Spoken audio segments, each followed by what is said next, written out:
Well, good morning, YouTube. Well, today I, on a whim, pull off and I'm checking out historic Fort Bowie.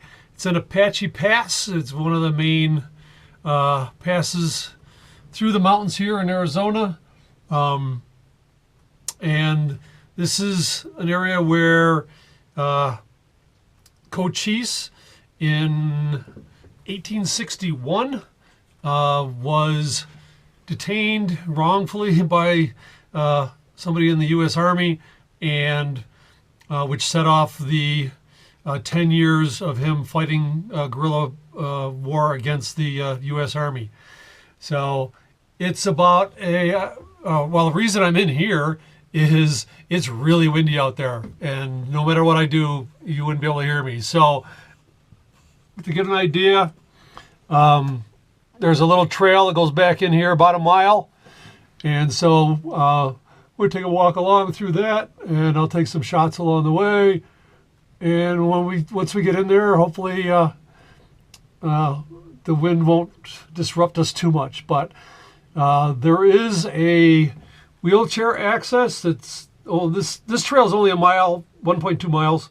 The wheelchair access is about 500 feet, but that road, the road to get to that point, there's no way buses or RVs or anything like that can make it down it. It's a car and truck road.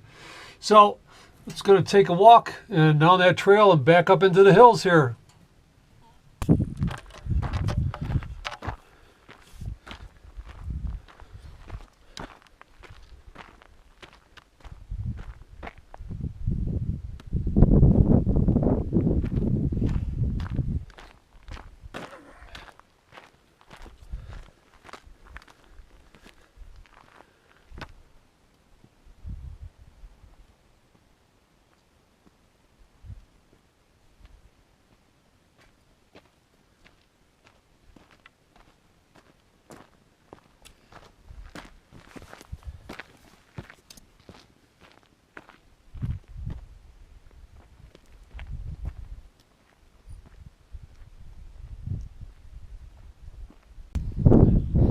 On February 4th, 1861, Second Lieutenant George Bascom camped about 200 yards east of here with his 54 men.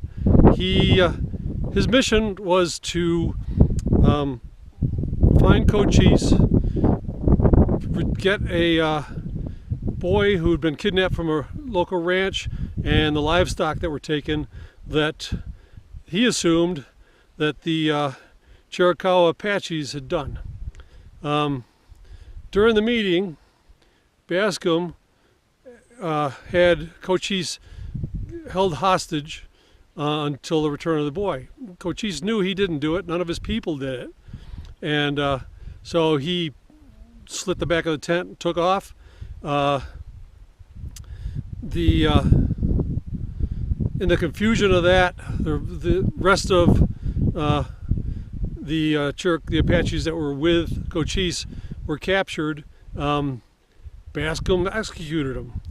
And so for 16 days, there was bloody warfare going on around here where soldiers captured Indians and executed them. Indians captured soldiers, executed them. This went on, well, Cochise led the Chiricahua to fight for 11 more years. And finally, President Grant sent an emissary, General Oliver Howard, to join an Army Scout in making peace with Cochise.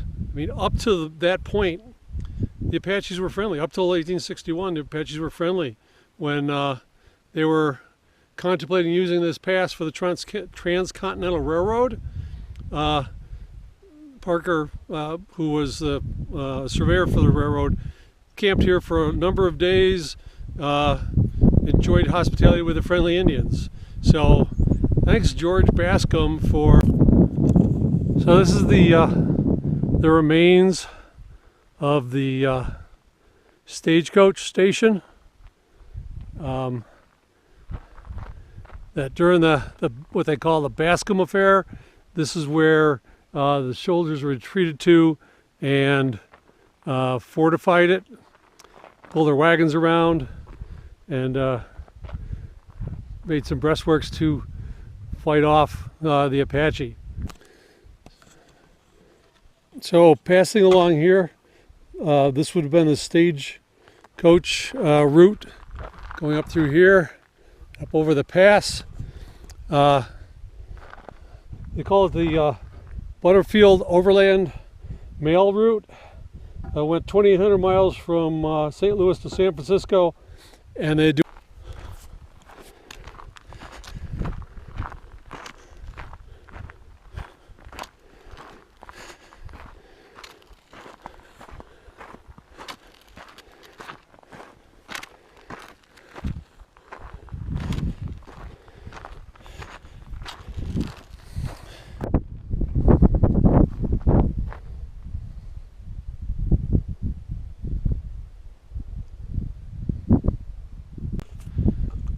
What we're looking at is remains of one of the buildings for the Chiricahua Apache Indian Agency.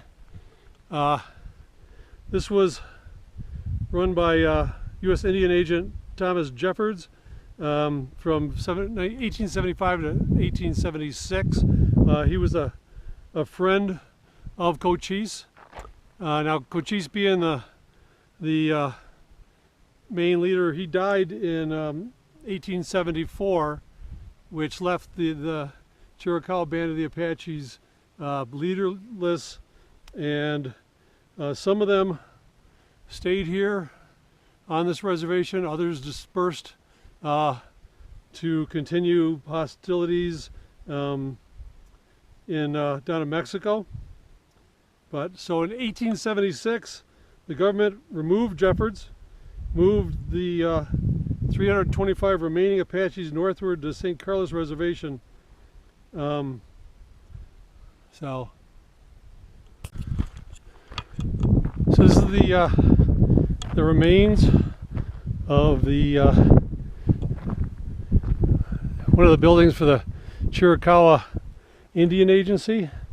I mean, there's a fireplace over there, doorway, another 2 doors into this room, another fireplace. Both sides of the room. They have been stabilized because it's a. So this would have been what you should see as a typical Chiricahua Apache dwelling. It's a.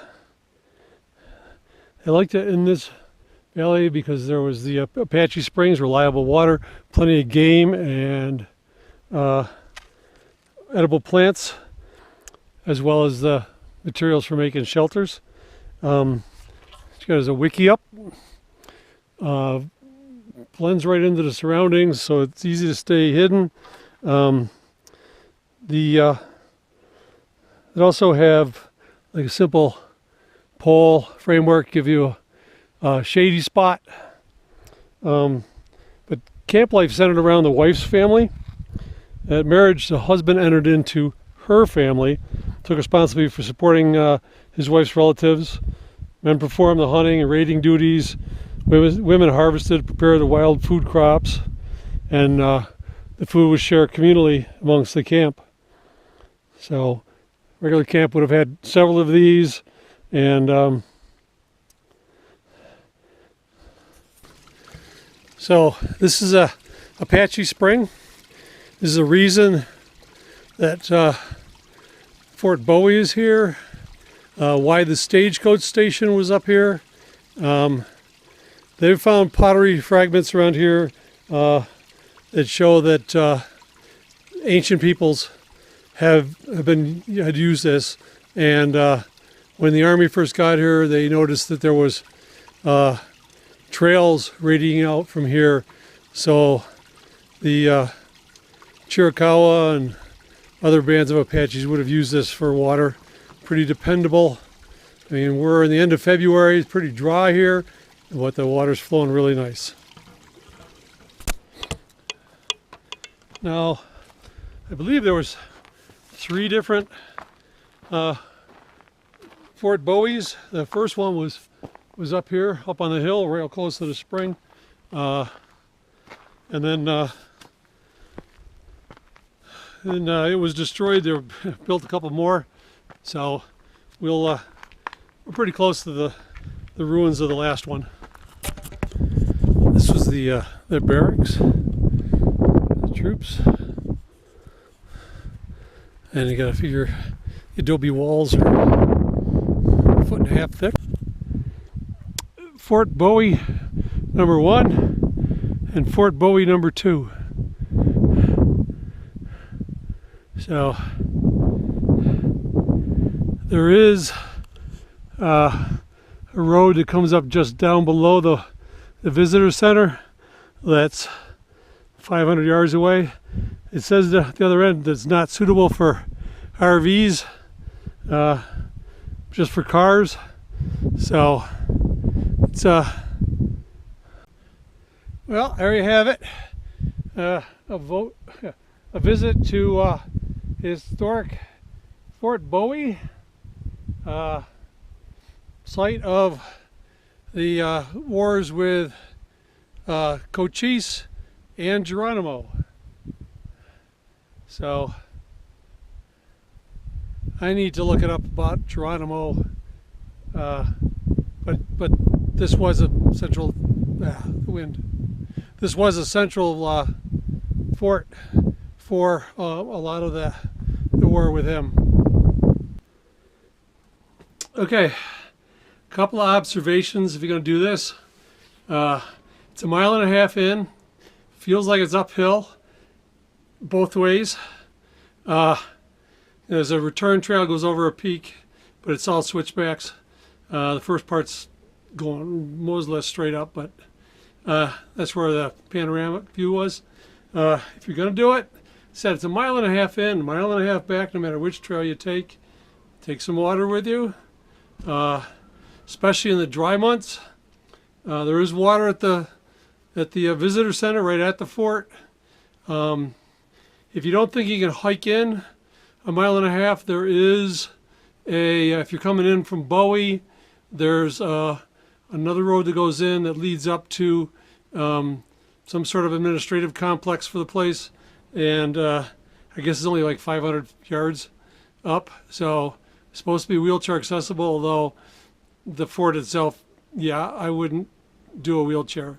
When I first got here, I didn't see any signs for no camping. They were behind a couple of buses that were here, so you can't camp here, although it would be a beautiful spot. And so I'm going to go look for another campsite. But anyway, just some observations. Oh, one other thing I found interesting is that the post cemetery is about a mile away from the fort and totally out of view of the fort. My guess is they did that because this post was sort of a depressing place to be, and there's nothing for long ways away. The food was terrible. The ground is alkali and hardly any nutrients, so they couldn't grow very much. So I'm guessing they put the post cemetery far away from the actual fort because it would just be more depressing. So just some observations before I'm done.